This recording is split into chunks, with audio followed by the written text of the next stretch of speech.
Okay, so today we're going to look at a workflow of mine in analyzing data in R.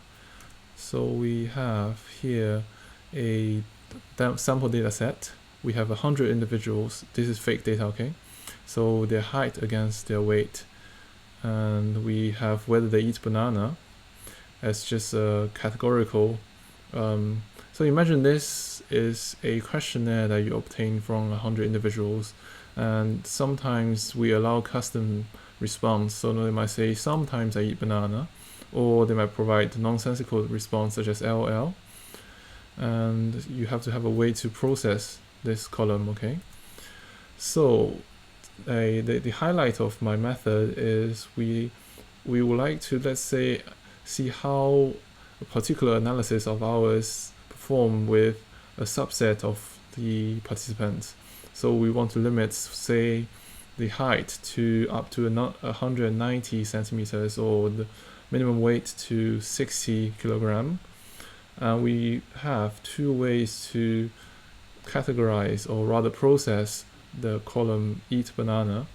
So you might write some script and you're not sure how it performs with your data. So you might have for analysis with a very conservative method. You just label everything other than yes and no to NA, and you just ignore them as a baseline to compare.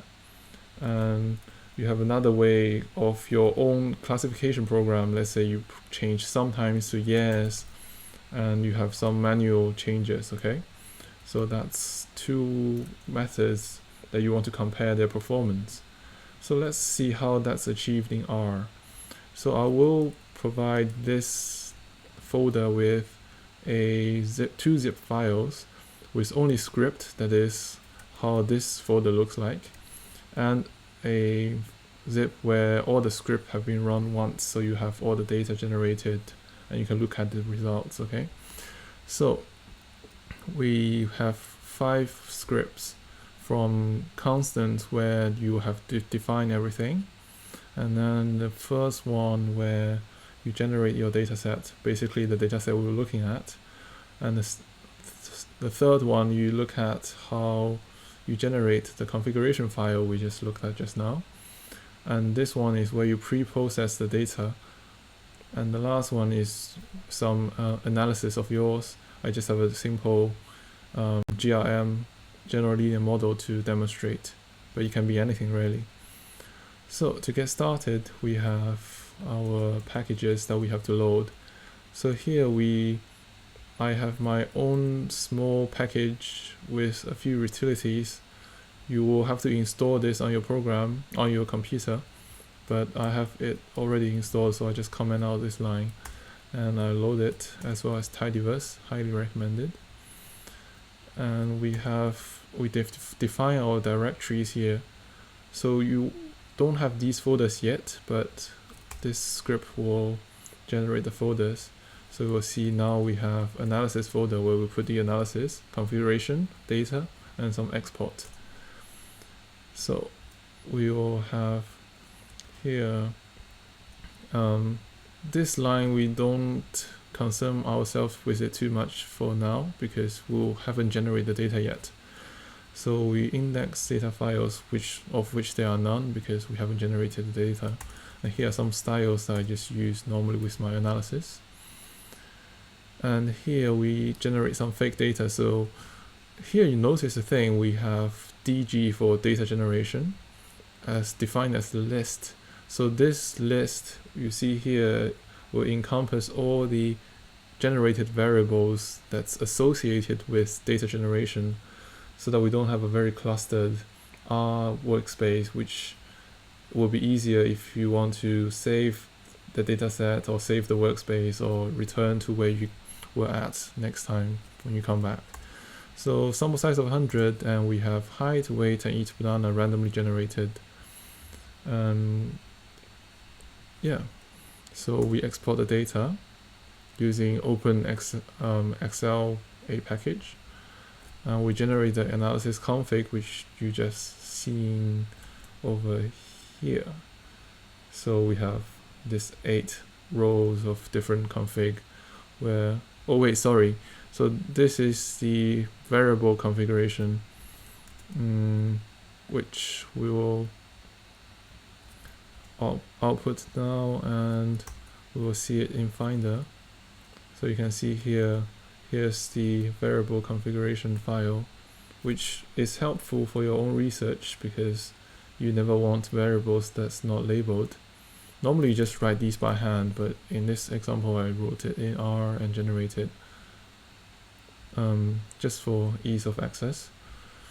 So normally you have that file ready and you can read it in over here, which you will see it looks like this. So name and description, very simple. But it's helpful for others if you share your analysis file with them to have this variable configuration so that they will know what the variables are. And now we have in the third file a config gen. So again, a list, different list that we have here. So we will now generate the 8 different configurations that we mentioned just now.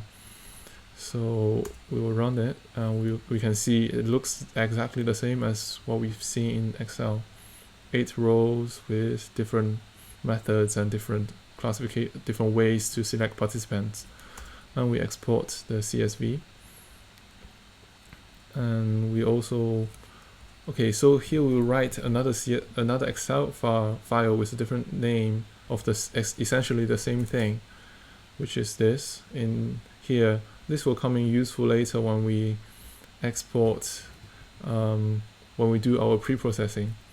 So now we look at pre-processing. Before that, let's see how the folders are set up. So we have analysis, where we will put things into later. We have the configuration folder with 2 of these configuration files we've generated and the variable config, and the data file stored here, which we just generated. And back to our R program. So here is the control center. This is where you will run the pre-processing. Let's just enlarge it a bit. Okay, I'm not gonna go through every line of code, but you won't run this section first. You will have to run the bottom bit. So here we read in the read config. So we have the configuration read in here. So again, you notice the same table. So you notice the thing, we do have quite some boilerplates. That is, we have files read in and run and exported and read in again by another script.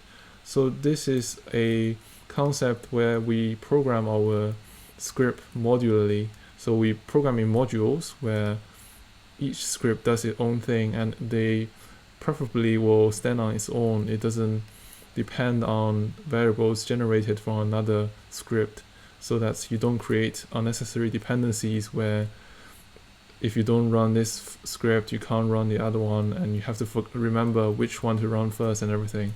That's it might be easy for you to first write scripts like those where you have one here, then here, then here, but you will get messy in the end. So it's better if you have configurations read in again, stored in its own list. So this is data pre-processing config, DPC config. So we'll read that again in the list. And so here we define the function. So let's just show you how this will run in the end before we go into what I've done in here. So if we collapse it, we will see in the control center, now I've defined the function, the central function pre-process data, and we can run here. So you will see it's running.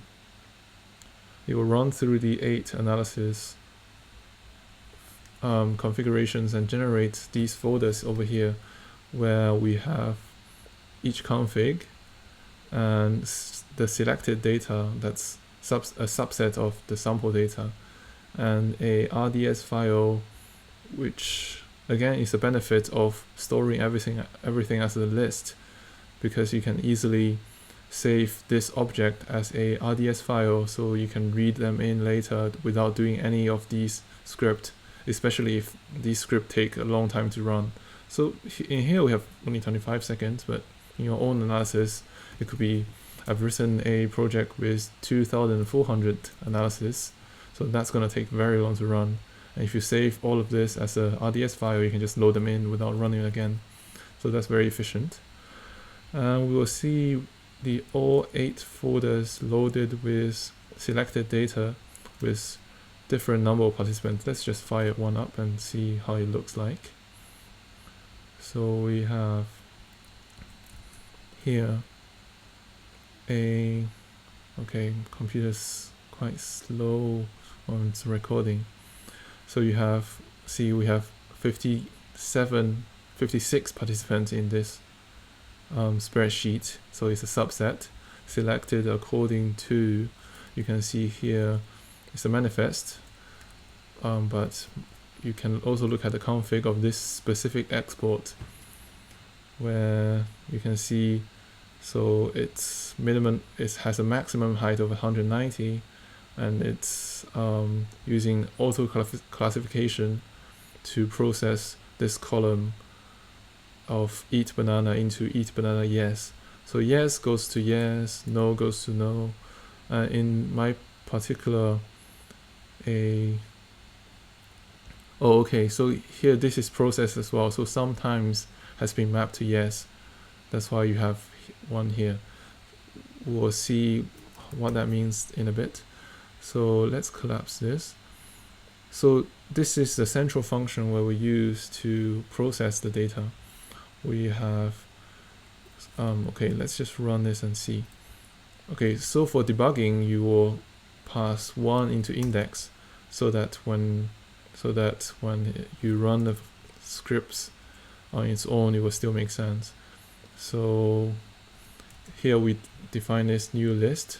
In each time we run this function, data pre-processing, and we read the configuration from this variable where we store the configuration.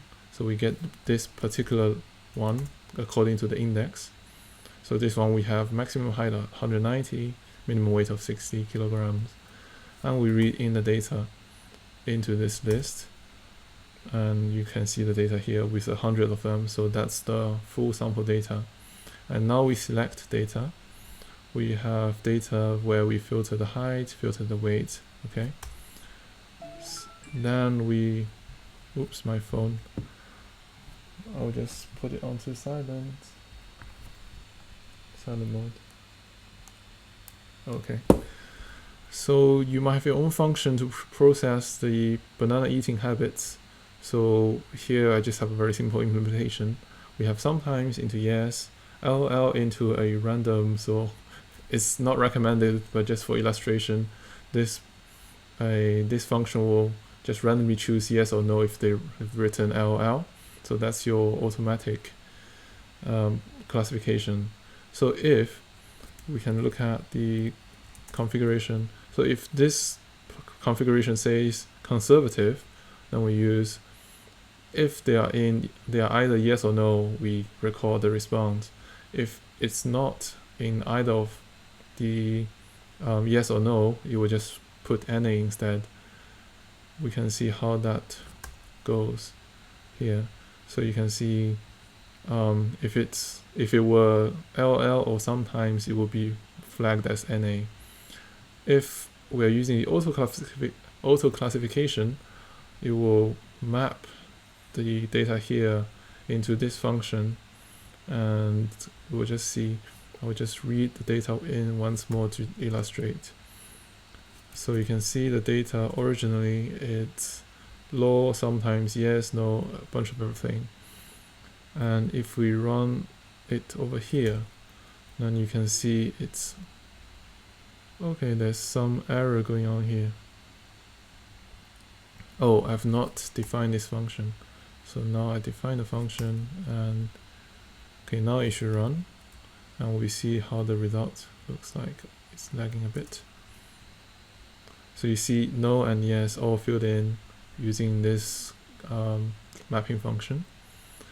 Okay, we'll just run the data once more since we are using conservative method in the first configuration.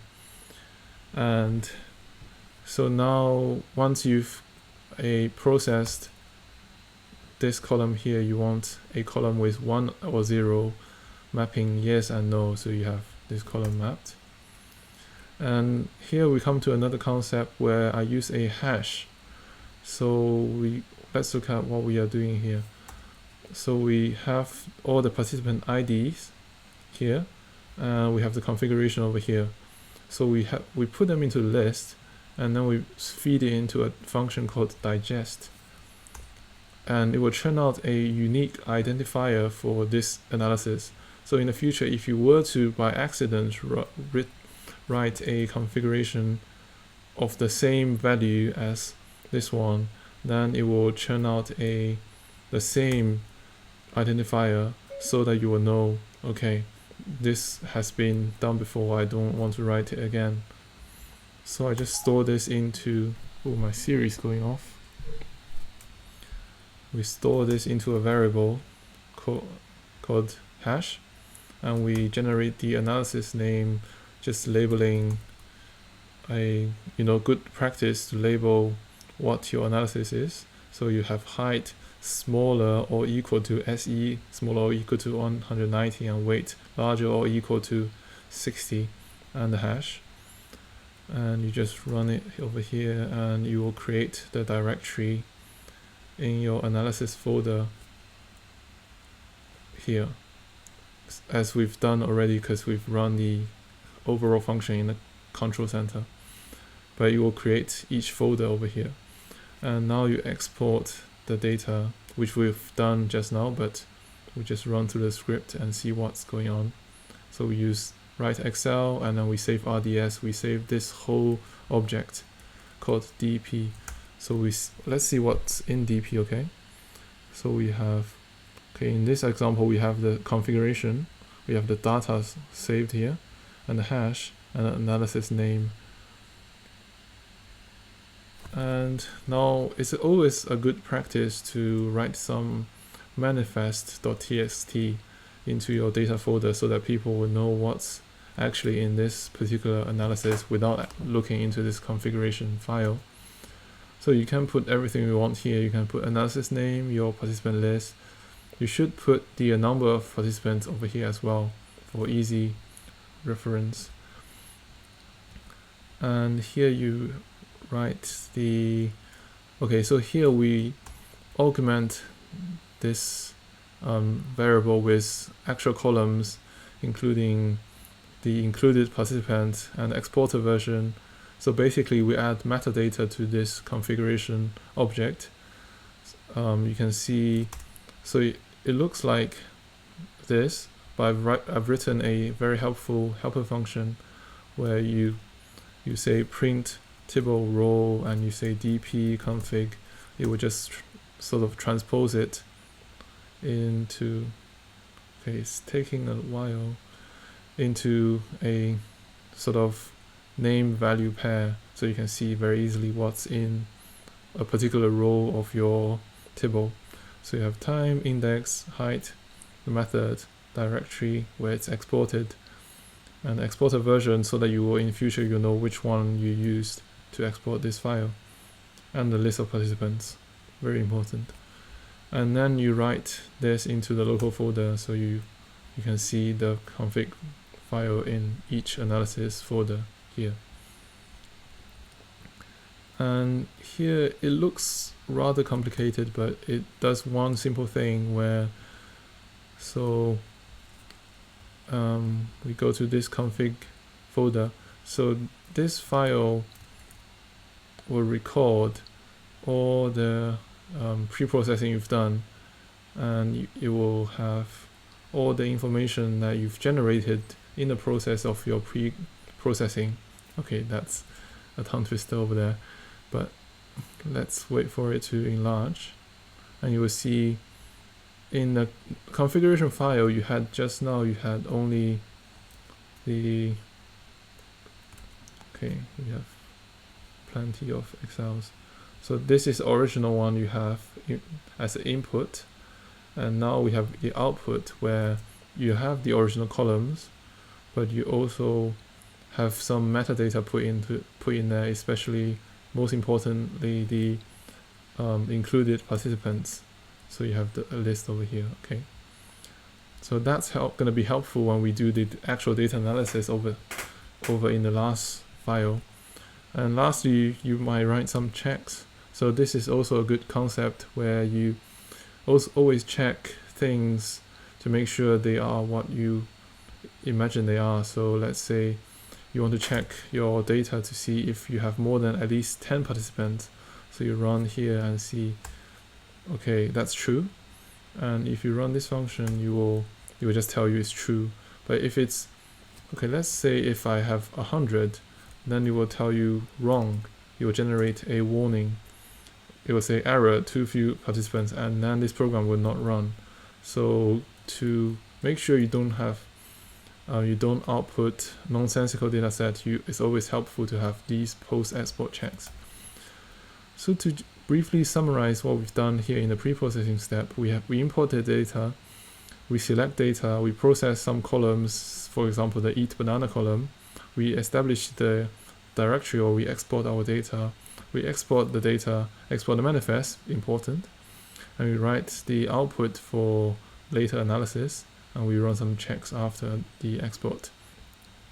And we put all these into a try catch function. So this function is good in that if you run a batch script, sometimes the error message is just hidden in all the output and you just can't see them.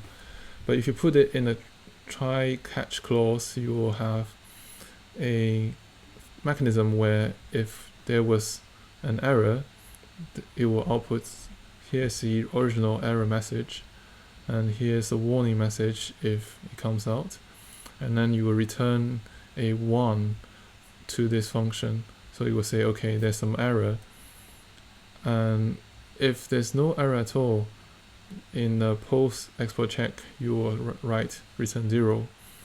So that when you run this function, let's say we run a function with a nonsensical input, let's say we want analysis 9 because we have only 8 analyses, so that wouldn't run, and you will say, okay, here's the original error message, missing value, because of course we don't have a configuration for the analysis number 9. So that's very helpful.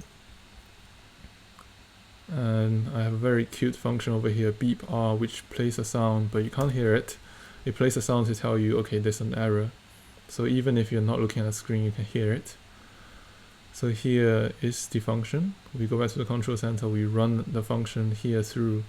We record the number of successes and failures by reading the output of this. So it's either 1 or 0. If it's 0, we record a success, if not failure, and then you just write finish with number of successes and failures using this helpful glue function. And at the end, we have all the analysis exported, 8 different folders with essentially the same structure, so you can feed them into the same program. It can be R program, it could be MATLAB, it could be anything. And for MATLAB, you can even export a mat file in your R Studio to MATLAB so that it can read the configuration in that format if you wish. And you can repeat the same analysis using a loop over the 8 folders, and you can see the results together. That will be quite helpful to compare different subsets of patients or different mechanisms of processing the data, such as our categorization for the eat banana column. So lastly, we have a very simple analysis file to demonstrate how that might be run. So we have a height analysis list, again, list for everything. So if you don't use that, you will see in the environment you have so many objects, but now you have very clean data generation, data preprocessing, and CG, I can't even remember what that was, config generation, and all these. So you don't have a very cluttered environment, which is good if you want to do debugging. And you read in, once again, we don't take variables from previous scripts, we read them in again, which is okay, that's slightly different. we have the configuration file here and the metadata we exported just now into that output Excel file. And we run the GRM here. So this is where, okay, let's just see what the script does. We put I as 1, so we don't run the whole loop, we run the first one. So we define a GRM, the first one, as a list, and then we have data config read in. So we take one row, which is the first row of the analysis over here, so we know which one we're looking at and where the data is in this dir directory column, and then we use this directory column and the data file's name. We read in the data, so you can see the data and the selected 56 participants, and we run that through our GRM machine, or rather just a simple linear model. So we mutate, okay, we mutate this column, so this is stored as character, which we don't want, so we mutate it as numeric, and then we run through these pipes where we have weight and yes, and this categorical variable. And let's just see how that looks. So you will see that, okay, so none of these are significant, but of course they are randomly generated, so we don't expect them to be necessarily good. So you have this function, very helpful here. This function comes from, if you run it, you will see which package it comes from. Okay, it comes from, okay, it's a generic function. Okay, let's just use F1 function 1, F1 key, and we will see here in the help section what this does. You can read it on your own, but it basically, okay, that's not what we want. Do that again. Okay, never mind. We will just run and show you what the output looks like. So this tidy function basically tidy up your summary function into these 3 rows, the important data you want, the p-values, the estimates, and then you store them into this result variable. And then you of course run them through all your configs, so you have 8 rows and you loop them 8 times. So you just run that, and then now your GRM object is populated with all your data config and the results, which you can easily save again into a RDS file for future reference if this program takes very long to run. So you have each one 8, and then back to 7 data configuration and the results. And we will see how they combine together. So there are 2 ways to do this. You have the 1 to 8 read in here. You access all the results one by one in the map function, and then you mutate to just label the analysis index. And here's a helpful function I've written in my util. You can see it's in here. It basically adds significant stars to your p-values. So if I run this, you will see how this looks like. So we will have, in each analysis, you have the intercept, weight, and the eat banana column term, and you have 8 of them, so 24 here. And you have the t-value or p-value, and they are labeled with significance stars and the p-values, and they are all neatly combined in one data frame. So using this bind rows function. There's another way to do this. So we have, let's just see how it looks like. So we have the configuration files at the start before we run, before we see the results of the term, weight, the 3 terms, and the results. So again, you have 24 rows, each with 3 rows of 1 for each term and their results. So that's achieved using here mutate. So you have GRM, that is just to read each GRM result, and then you have 1 to 8 basically, and you use this very quite nifty a function, I must say, unnest. So if I run this over here, you can see, okay, probably can't see, but okay, you can see here as a list, GRM is stored as a list, and if we were to copy this down here, and okay, it's taking a while, pull GRM, so we look at that column, and you can see that column stores the results basically over here, these individual tables. And by using this unnest function, it just expands this column back into the master table where you have each configuration. And the function is smart enough to know, okay, so for this row you have each of these rows expands into 3 rows, then it copies over these configuration into 3 separate rows, so that you have a full table populated like so, like this.